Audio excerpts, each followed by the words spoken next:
Hello दोस्तों, आज हम बात करेंगे UP triple S C junior assistant की, जिसका कल रिज़ल्ट आ गया है।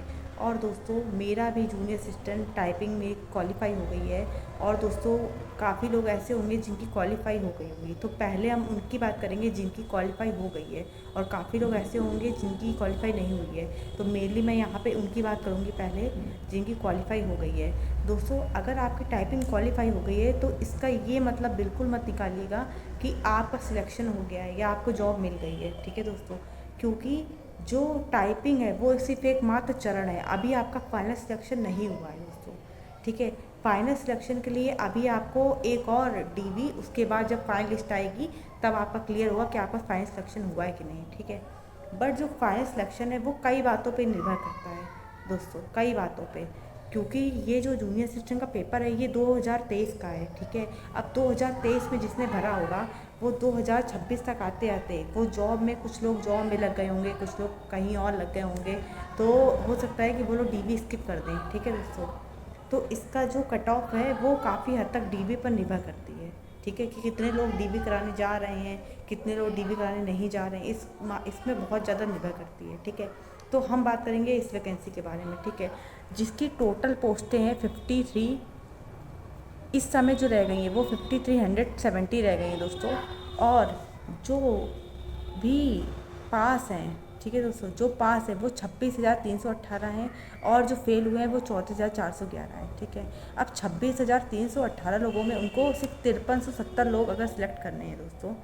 ठीक है, तो ऐसा तो नहीं कह सकते कि कट ऑफ बिल्कुल कम जाएगी, ऐसा तो नहीं कह सकते दोस्तों। ठीक है, बट मैं एक क्राइटेरिया आपको बता रही हूँ कि अगर आपके 55 प्लस हैं तो गर्ल्स कैटेगरी में आप सेफ मानिए खुद को। ठीक है दोस्तों, अगर आपके 55 प्लस हैं, अगर 55 प्लस अगर आपके बॉयज़ फीमेल मेल में हैं तो वो अभी फिर सेफ़ नहीं है। क्योंकि अगर आप मेल हो तो अगर आपको इसमें सेफ़ का क्राइटेरिया देखा जाए तो दोस्तों इसमें जो सेफ़ का क्राइटेरिया है वो आपका होगा 60 प्लस। ठीक है दोस्तों, अगर आपके मेल होते हुए 60 प्लस है तो अपने आप को आप सेफ़ मान सकते हैं, और अगर आप फीमेल होते हुए आपके 55 प्लस हैं तो आप अपने आप को सेफ़ मान सकते हैं दोस्तों। ठीक है, अब हम एक और बात करेंगे कि जो भी ऐसे कैंडिडेट्स हैं जो पहले से ही किसी जॉब में हैं, तो दोस्तों ये 2000 पे ग्रेड की जॉब है। ठीक है, अगर आप इससे ऊपर की जॉब में हैं, ठीक है, और या फिर मतलब आप सिर्फ डीवी इसलिए करा रहे हैं क्योंकि आप ना जानना चाहते हैं कि आपका फाइनल सिलेक्शन होगा कि नहीं, तो दोस्तों अगर आप किसी जॉब में हैं तो डीवी स्किप करिए, जिससे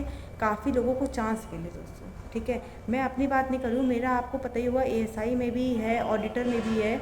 और दोस्तों 2000 पे ग्रेड की जॉब मैं भी कोशिश करूँगी कि मैं भी डीवी स्किप करूँ दोस्तों उसकी, मुझे भी इसका फाइनल सिलेक्शन नहीं चाहिए दोस्तों। ठीक है, मैं आप लोगों के लिए अपनी सीट देने को तैयार हूँ, पर आप में ही से बहुत लोग ऐसे होंगे जो अपनी सीट नहीं देंगे किसी और को। क्यों नहीं देंगे, मुझे ये समझ में आता आप लोग क्यों नहीं देंगे सीट। तो अगर किसी एक इंसान का आपकी सीट छोड़ने से भला हो सकता है तो क्यों नहीं, मैं तो अपनी छोड़ने के तैयार हूँ। और आपका ये दायित्व तो बनता है कि आप भी अगर इससे ऊपर की पोस्ट में हैं तो इसकी डीवी को स्किप करिएगा। भले आपकी टाइपिंग निकल गई है, भले आप बहुत अच्छे पढ़ने में, इट डजेंट मैटर। सबसे ज़्यादा अगर कुछ मायने रखता है वो है मानवता, जो कि आपकी डीवी स्किप करने से आपकी मानवता सामने आएगी और आप भविष्य में बहुत अच्छे ऊपर पद में जाएंगे। इतना ध्यान रखिएगा दोस्तों। ठीक है, अब हम बात करेंगे कि जिनका फेल हो गए हैं जो लोग, वो लोग क्या करें दोस्तों। जो लोग फेल हो गए हैं वो 3284 अगर उनका लगा है तो उसमें पूरी मेहनत से टाइपिंग दे के आइए, उसको बिल्कुल मत स्किप करिए। अगर आपका 3284 लगा है, इसमें अगर आप टाइपिंग फेल हो गए तो उसमें इतनी मेहनत करके जाइए कि आपका वाला सिलेक्शन हो ही हो 3284 का। ठीक है दोस्तों, और इसके अलावा भी मान लो 3284 भी नहीं दिया है और आपने 55 से 12 भी नहीं दिया है, तो अब आगे क्या करें। तो दोस्तों अगर आपने ये दोनों एग्ज़ाम नहीं दिए हैं बट आपने पेट दिया होगा, तो दोस्तों अब जो पेट के थ्रू वैकेंसी आ रही है उसमें आप जी जान लगा दीजिए, हर हाल में 2026 में जॉब लाइए दोस्तों। अगर इसके अलावा भी आपको कोई भी इन्फॉर्मेशन चाहिए तो आप मुझे कमेंट कर सकते हैं। जय हिंद, जय भारत दोस्तों, दूसरों की भलाई करिए और इस राष्ट्र को और हमारे देश को बहुत ऊपर तक ले जाइए। थैंक यू सो मच दोस्तों, थैंक यू।